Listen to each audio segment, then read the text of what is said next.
Persatuan dalam keragaman masyarakat Indonesia memiliki arti yang sangat penting dan harus dipahami oleh setiap warga masyarakat agar dapat mewujudkan kehidupan yang serasi, selaras, dan seimbang, serta mempererat hubungan kekeluargaan antar warga masyarakat, sehingga perbedaan yang ada tidak menjadi sumber masalah.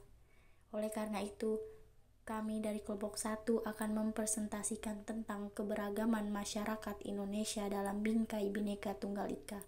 Sebelum itu, kami akan memperkenalkan anggota kami terlebih dahulu, yaitu ada Anissa Najmah, Audi Fazakia, Dimas Aryo Farezi, Latifah, Muhammad Abdan, Muhammad Akmal, Nabila Aisyah Utami, Hulan Febriani, Nafi Maulana, Lutfi Yashid, Nailah Putri Cayani, Sevita Grinjani. Yang pertama, makna persatuan dalam kebangsaan. Persatuan berarti perkumpulan dari berbagai komponen yang membentuk menjadi satu, sedangkan kesatuan merupakan hasil perkumpulan tersebut yang telah menjadi satu dan utuh. Maka, kesatuan erat hubungannya dengan keutuhan. Kesatuan berbangsa Indonesia berarti keadaan yang merupakan satu keutuhan sebagai bangsa Indonesia. Sedangkan kesatuan bertanah air merupakan satu keutuhan di dalam wilayah yang dihuni secara turun-temurun oleh bangsa Indonesia. Persatuan dan kesatuan bangsa Indonesia telah tumbuh dan terbentuk dalam nilai-nilai budaya masyarakat Indonesia. Jauh sebelum kemerdekaan, persatuan bagi bangsa Indonesia memiliki makna yang sangat mendalam sepanjang sejarah perjuangan bangsa. Karena berkat persatuan dan kesatuan dari segenap elemen bangsalah, kita dapat mengusir penjajah, mendirikan negara atas kehendak bangsa sendiri, berjuang mempertahankan kemerdekaan, serta mengisi kemerdekaan dengan upaya-upaya pembangunan nasional. Walaupun kondisi masyarakat Indonesia beragam suku, bangsa, agama, ras, bahasa, budaya, dan adat istiadatnya, namun tetap merupakan keluarga besar bangsa Indonesia di bawah naungan semboyan Bhinneka Tunggal Ika. Persatuan dalam keragaman masyarakat Indonesia memiliki arti yang sangat penting dan harus dipahami oleh setiap warga masyarakat, agar dapat mewujudkan kehidupan yang serasi, selaras, dan seimbang, serta mempererat hubungan kekeluargaan antar warga masyarakat sehingga perbedaan yang ada tidak menjadi sumber masalah. Oleh karena itu, diperlukan alat yang dapat mempersatukan bangsa Indonesia, yaitu Dasar Negara Pancasila, Undang-Undang Dasar Negara Republik Indonesia tahun 1945, Bhinneka Tunggal Ika, Negara Kesatuan Republik Indonesia, serta lambang-lambang identitas nasional seperti bendera merah putih, lambang negara Garuda Pancasila, dan lagu kebangsaan Indonesia Raya. Dalam mewujudkan persatuan dalam keragaman masyarakat Indonesia, kita perlu mengembangkan sikap tidak memandang rendah suku atau budaya lain, tidak menganggap suku dan budayanya paling tinggi dan paling baik, menerima keragaman suku bangsa dan budaya sebagai kekayaan bangsa yang tak ternilai harganya, serta lebih mengutamakan negara daripada kepentingan daerah atau suku masing-masing. Yang akan kami bahas selanjutnya adalah prinsip persatuan dalam keberagaman SARA. Untuk mewujudkan persatuan dalam keberagaman, masyarakat Indonesia harus berpegang kepada prinsip-prinsip persatuan dan kesatuan, yaitu yang pertama, prinsip Bhinneka Tunggal Ika.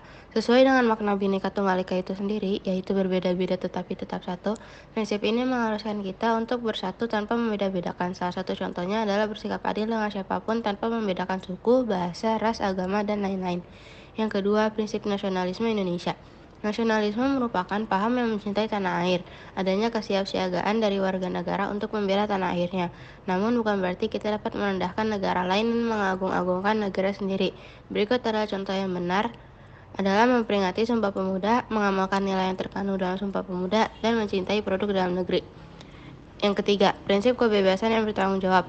Setiap warga negara memiliki kebebasan untuk melakukan sesuatu, tetapi bukan kebebasan yang kebablasan, namun kebebasan yang akan dipertanggungjawabkan di hadapan Tuhan Yang Maha Esa, kepada sesama manusia, serta kepada bangsa dan negara. Contohnya, bebas untuk menulis memberikan kritikan, namun kebebasan tersebut tidak menyudutkan suatu pihak tertentu, namun memberikan jalan keluar atas suatu permasalahan yang kita kritik tersebut. Yang terakhir adalah prinsip wawasan Nusantara. Wawasan Nusantara merupakan cara pandang bangsa Indonesia tentang diri dan lingkungannya yang merupakan satu kesatuan ideologi, politik, ekonomi, sosial budaya, dan pertahanan keamanan. Manusia Indonesia merasa satu, senasib, sepenanggungan, sebangsa, dan setanah air, serta mempunyai satu tekad dalam mencapai cita-cita pembangunan nasional.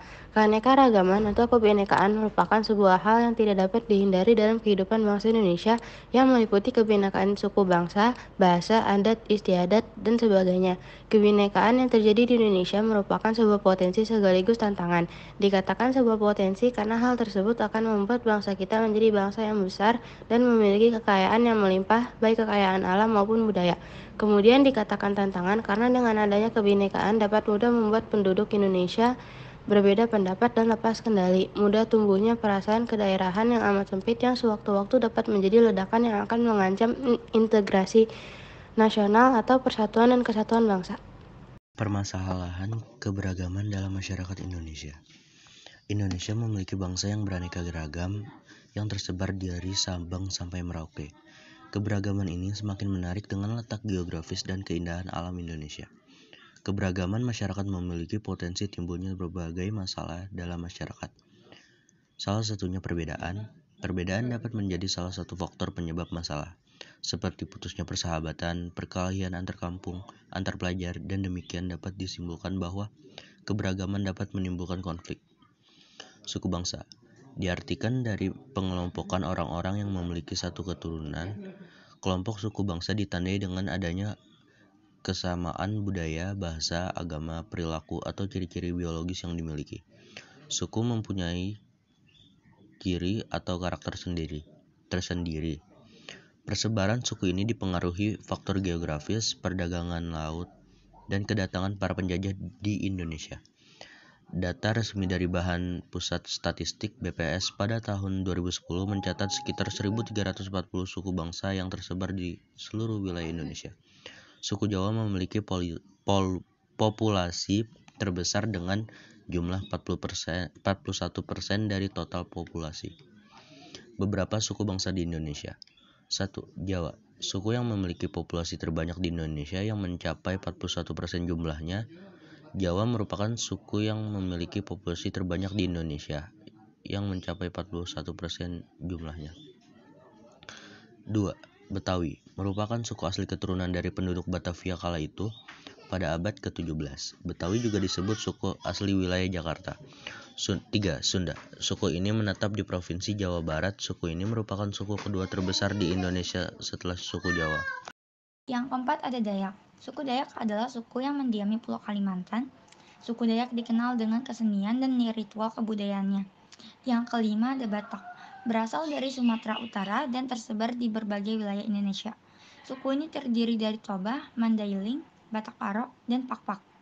Yang keenam ada Bugis. Berasal dari Provinsi Sulawesi Selatan, banyak ditemukan di seluruh Indonesia, Malaysia, dan Singapura. Yang ketujuh ada Ambon. Merupakan campuran dari Austronesia dan Papua yang bermukim di Pulau Ambon. Memiliki 200 bahasa lokal dan bahasa sehari-hari, bahasa Kapata. Yang kedelapan ada Madura. Suku Madura merupakan suku asli dan mendiami Pulau Madura yang terletak di Provinsi Jawa Timur. Minang berasal dari Sumatera Barat. Minang ini dikenal dengan kebudayaannya seperti tari piring. Adat istiadat.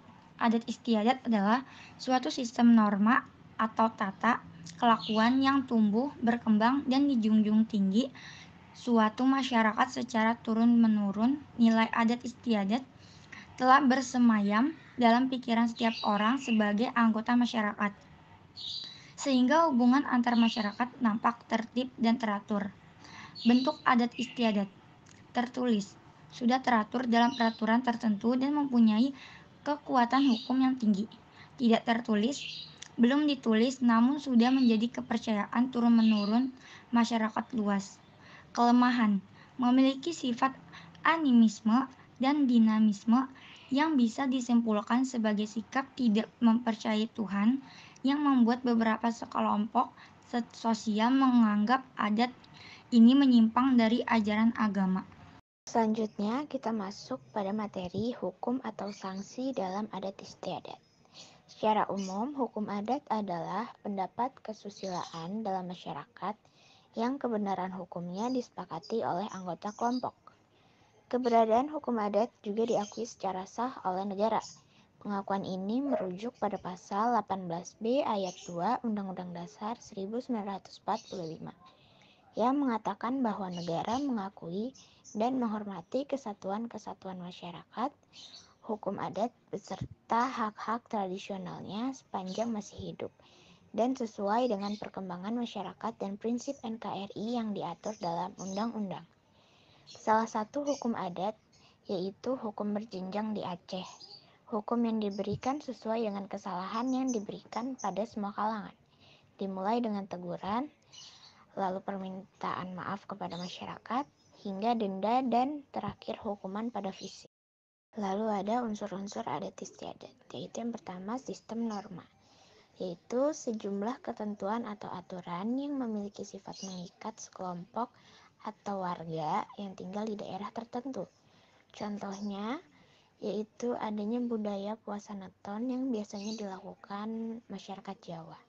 Lalu yang kedua ada sistem hukum, yaitu suatu adat istiadat memiliki beberapa sistem hukum yang merupakan ketentuan yang sifatnya tegas dan mengikat bagi seluruh masyarakat dalam lingkungan tersebut. Lalu ada aturan khusus, yaitu adat istiadat yang memiliki aturan khusus yang bersifat mengikat warga tentang suatu hal yang biasanya aturan khusus berlaku secara terbatas. Lalu yang terakhir ada nilai-nilai kebudayaan, yaitu salah satu ide atau gagasan mengenai hal-hal tertentu yang dianggap penting bagi suatu masyarakat. Contohnya, para relawan dan golongan seperti RT, RW, dan para jajarannya bersama-sama bergotong royong menciptakan lingkungan yang taat protokol kesehatan untuk melawan virus COVID-19. Materi selanjutnya yaitu pengklasifikasian. Seorang ahli hukum Indonesia, yaitu Mr. Van Vollenhoven, mengungkapkan tentang sistem lingkaran hukum adat. Sistem ini disebut dengan adat Red-Ringen yang mengklasifikasikan dari sekian ratus adat di Indonesia menjadi 19 lingkaran hukum adat atau suku bangsa. Perbedaan keanekaragaman budaya daerah terlihat dari rumah adat, pakaian adat, senjata tradisional, alat musik tradisional, lagu-lagu daerah, tarian daerah, makanan khas tradisional, kerajinan khas daerah, upacara adat, sistem kekerabatan di setiap daerah. Sistem kekeluargaan. Sistem kekerabatan adalah sistem keturunan yang dianut suku bangsa tertentu berdasarkan garis ayah, ibu, atau keduanya. Hubungan kekerabatan adalah salah satu prinsip dalam mengelompokkan individu ke kelompok sosial, peran, kategori, dan silsilah. Jenis sistem kekerabatan. Yang A yaitu parental. Sistem keturunan yang ditarik menurut garis kedua sisi, bapak dan ibu yang biasanya disebut orderliks. Kedudukan anak laki-laki dan perempuan tidak dibedakan. Yang B, patrilineal. Sistem keturunan yang ditarik menurut garis bapak.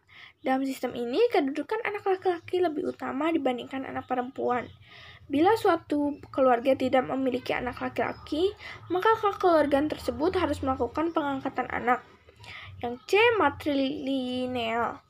Sistem keturunan ditarik menurut garis ibu, di mana kedudukan anak perempuan lebih unggul dibanding anak laki-laki. Pada sistem ini berlaku perkawinan semanda, yaitu setelah perkawinan, si suami mengikuti istri. Namun, suami tetap menjadi anggota kerabat asal dan tidak masuk ke dalam kerabat istri. Sedangkan anak hasil perkawinan harus mengikuti anggota kerabat. Selanjutnya agama. Agama hal yang tidak terpisahkan dari kehidupan masyarakat Indonesia. Kemerdekaan suku bangsa, letak geografis, dan latar belakang sejarah merupakan faktor penyebab terjadinya keberagaman tersebut. Tata cara yang mengatur kepribadian manusia kepada Tuhan Yang Maha Esa, serta tata cara yang mengatur hubungan manusia dengan manusia lain, serta manusia dengan lingkungannya, yang merupakan bagian dari makhluk ciptaan Tuhan. Agama-agama tertentu, serta kepercayaan tertentu, banyak mempunyai narasi dan simbol, serta sejarah suci mempunyai maksud untuk menjelaskan berbagai macam makna kehidupan, dan menjelaskan asal-usul kehidupan dari alam semesta ini. Materi selanjutnya yaitu pengaruh keberagaman masyarakat Indonesia. Keberagaman menjadi suatu kekuatan bagi tumbuhnya persatuan dan kesatuan bangsa. Dalam kehidupan masyarakat kita, Keberagaman ini belum sepenuhnya menjadi sebuah kekuatan, tapi menjadi pemicu terjadinya perselisihan dalam masyarakat. Dampak positif dari keberagaman masyarakat yang pertama yaitu terciptanya integritas nasional. Dapat dilihat dalam setiap masyarakat mewajibkan ronda dan gotong royong. Dalam ronda dan gotong royong tidak mengenal dengan istilah perbedaan miskin dan kaya. Semuanya haruslah melaksanakan kewajiban itu. Lalu yang kedua, menjadi sarana untuk memajukan pergaulan antar suku, agama, budaya, dan golongan. Dapat dilihat dari toleransi antar agama, saling menghormati perbedaan. Lalu yang ketiga, dapat memperkaya hasanah budaya bangsa dengan cara yaitu mengantisipasi budaya asing yang masuk. Ada juga dampak negatif yang ditimbulkan dari keberagaman masyarakat Indonesia. Di antaranya, A. Terjadinya konflik dalam masyarakat. B. Munculnya sikap primordialisme, yaitu suatu pandangan yang berpegang teguh pada hal-hal yang dibawa sejak kecil, baik mengenai tradisi, adat istiadat, kepercayaan, maupun segala sesuatu yang ada di lingkungan pertamanya. C. Munculnya sikap etnosentrisme, yaitu suatu pandangan yang menganggap bahwa suku bangsanya sendiri lebih unggul dibanding dengan suku yang lainnya. D. Fanatisme yang berlebihan, yaitu paham yang berpegang teguh secara berlebihan terhadap keyakinan sendiri sehingga menganggap salah terhadap keyakinan yang lain. Permasalahan keberagaman dalam masyarakat Indonesia. Bentuk konflik pada masyarakat Indonesia dikelompokkan berdasarkan tingkatannya, yaitu konflik ideologi dan konflik politik. Konflik ideologi terjadi perbedaan ideologi dalam masyarakat. Contoh konflik ideologi yaitu G30S PKI yang merupakan penolakan bangsa Indonesia terhadap ideologi komunis. Sedangkan konflik politik merupakan pertentangan yang disebabkan perbedaan kepentingan dalam memperoleh kekuasaan atau merumuskan kebijakan pemerintah. Contoh konflik politik yaitu bentrokan akibat proses pemilihan umum. Konflik berdasarkan jenisnya. 1. Konflik antar suku, yaitu pertentangan antara suku yang satu dengan suku yang lainnya. Contohnya, konflik antara suku Aceh dan suku Jawa di Aceh. Sejarah awal kebencian orang Aceh terhadap suku Jawa pertama kali terjadi pada masa kerajaan Aceh dulu, ketika kerajaan Samudra Pasai diserang oleh kerajaan Majapahit yang notabene merupakan kerajaan terbesar di Pulau Jawa sekitar tahun 750 sampai dengan 796 Hijriah, yang dipimpin oleh Panglima Patinala ketika Sultan Zainul Abidin Malik Al-Zahir memimpin.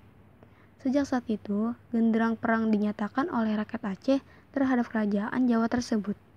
Hubungan awal antara Aceh dengan Jawa yang ditandai dengan konflik. 2. Konflik antaragama, yaitu pertentangan antara kelompok yang memiliki keyakinan atau agama yang berbeda. Contohnya, konflik antar umat beragama di Aceh.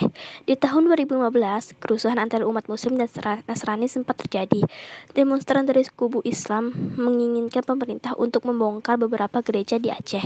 Korban pun berjatuhan. Beberapa orang dari dua belah suku banyak yang terluka. Untungnya kompani ini tidak melebar dan dapat diatasi sebelum permasalahannya melebar. Ketiga, konflik antar ras, yaitu pertentangan antara ras yang satu dengan ras yang lain. Contohnya, konflik Tianghao pada tahun 1998, Mei di tahun 1998. Kerusuhan tersebut adalah kerusuhan yang berkaitan dengan etnis Tianghao di mana terdapat ratusan wanita keturunan Tianghao yang mengalami pelecehan seksual. Kerusuhan tersebut menyebabkan luka yang mendalami bagi etnis Tianghao dan mungkin trauma yang sulit dilupakan bagi para korban. Yang keempat, konflik antar golongan, yaitu pertentangan antar kelompok atau golongan dalam masyarakat.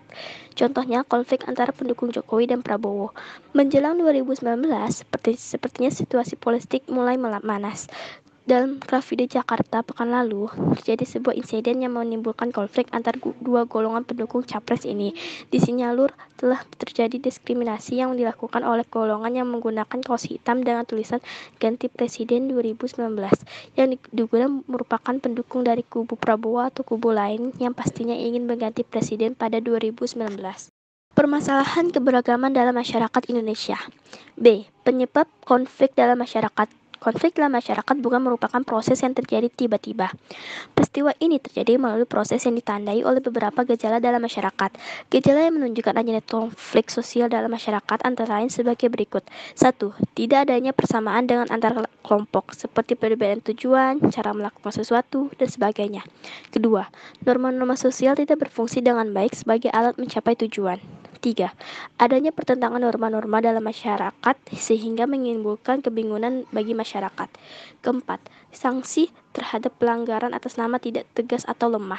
Kelima, tindakan anggota masyarakat sudah tidak lagi sesuai dengan norma yang berlaku. 6.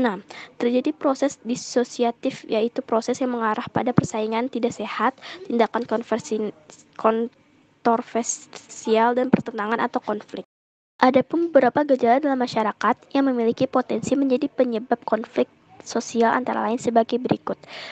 Pertama, gejala menguatkan etnosentrisme kelompok. Etnosentrisme berasal dari kata etnos yang berarti suku, sedangkan sentrisme berarti titik pusat.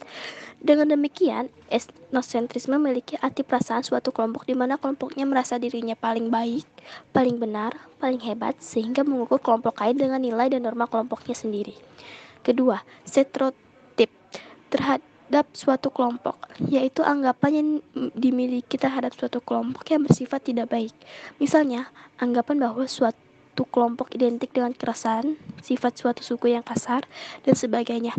Stereotip ini dapat menjadi terhadap kelompok agama, suku, ras, maupun golongan, seperti geng sepeda motor, kelompok remaja tertentu, organisasi kemasyarakatan, dan sebagainya. Stereotip mengakibatkan sikap prasangka terhadap suatu kelompok sesuai dengan anggapan negatif tersebut. 3. Hubungan antar penganut agama yang kurang harmonis. Sikap fanatik yang berlebihan terhadap keyakinan masing-masing dapat menimbulkan sikap tidak toleran terhadap agama lain. Berpegang teguh pada ajaran agama masing-masing adalah keharusan, namun kita tidak boleh memaksakan suatu keyakinan kepada orang lain. Keberagaman agama dapat menimbulkan perbedaan dalam mengatasi suatu persoalan dalam masyarakat. Perbedaan tersebut dapat berkembang menjadi konflik apabila tidak mengembangkan sikap saling menghormati agama dan keyakinan orang lain. 4. Hubungan antara penduduk asli dan penduduk pendatang yang kurang harmonis dapat menimbulkan berbagai masalah dalam masyarakat yang beragam. Ketidakharmonisan dapat terjadi dengan diawali rasa ketidakadilan dalam bidang ekonomi, politik, ketersinggungan, keterbatasan komunikasi, dan sebagainya. Konflik yang terjadi dalam masyarakat seringkali disebabkan oleh banyak faktor sehingga konflik yang terjadi bersifat kompleks atau rumit. Sebagai contoh, pertentangan pelajar di sekolah dapat disebabkan karena letak sekolah, persoalan pribadi antar siswa, kejenuhan di sekolah, pengaruh orang di sekolah, dan sebagainya. Oleh karena itu, menyelesaikan masalah pertentangan pelajar tidak dapat hanya dengan satu cara, misalkan memindahkan sekolah, namun perlu secara bersama-sama diselesaikan dengan mengetahui apa yang menjadi faktor penyebab terjadinya konflik tersebut. Permasalahan keberagaman dalam masyarakat Indonesia. C. Akibat yang ditimbulkan oleh terjadinya konflik yang terjadi dalam masyarakat merupakan gejala sosial. Apabila masyarakat yang beragam, ada yang berpendapat bahwa konflik senantiasa akan ada dalam masyarakat, hanya berbeda ruang dan waktu. Sulit menemukan masyarakat tanpa konflik sepanjang masa. Namun demikian, kita harus mencegah agar konflik yang terjadi dalam masyarakat tidak terjadi secara terus-menerus dan membawa akibat yang merugikan semua pihak. Konflik dalam masyarakat memiliki akibat positif dan negatif, baik secara perorangan maupun kelompok. Salah satu akibat positif konflik adalah bertambahnya kuat rasa solidaritas kelompok. Hubungan antara anggota kelompok atau masyarakat semakin kuat. Namun konflik juga memiliki akibat yang negatif, misalnya sebagai berikut. 1. Perpecahan dalam masyarakat. Perpecahan merupakan akibat nyata dari konflik yang terjadi dalam masyarakat. Kerukunan masyarakat akan terganggu. Akibat konflik yang terjadi, anggota yang sebelumnya saling bertetangga berubah menjadi tidak saling tegur sapa, saling membenci, saling berprasangka, dan sebagainya. Apabila konflik terjadi di sekolah, hal ini akan membuat hubungan dengan teman putus, suasana belajar tidak nyaman dan tidak tertib. Kerugian harta benda korban manusia. Kehancuran harta benda sering terjadi akibat konflik dalam masyarakat. Kerusakan fasilitas umum, rumah, pribadi, serta tanaman yang rusak merupakan contoh nyata akibat dari konflik. Konflik juga dapat mengakibatkan korban jiwa dalam masyarakat. 3. Kehancuran nilai-nilai norma sosial yang ada. Nilai-nilai norma sosial yang hancur akibat konflik dalam masyarakat seperti nilai kasih sayang, kekeluargaan, saling menolong, dan persaudaraan. Nilai ini dapat digantikan oleh rasa dendam, curigaan, tidak percaya orang lain, dan sebagainya. Aturan-aturan sosial juga dapat berubah seperti larangan bertemu dengan kelompok lain, larangan melakukan kerjasama dengan kelompok lain, dan sebagainya. 4. Perubahan kepribadian. Kepribadian seorang dapat berubah akibat konflik. Misalnya anak-anak korban konflik akan menjadi pemurung, takut melihat orang lain, atau dendam. Orang yang terlibat konflik dapat menjadi beringas, pemarah, agresif, dan uraian di atas mempertegas dalam konflik yang terjadi dalam masyarakat lebih membawa akibat negatif daripada hal akibat positif. Oleh karena itu, kita harus mencegah terjadinya konflik dalam masyarakat. Kehidupan masyarakat yang damai tanpa konflik merupakan dambaan setiap orang. Kita dapat belajar dengan tenang, bermain dengan senang bila tidak ada konflik. Setiap warga masyarakat berkewajiban memelihara keberagaman dalam masyarakat tanpa menimbulkan masalah akibat keberagaman tersebut. Upaya pencegahan konflik yang bersifat sara.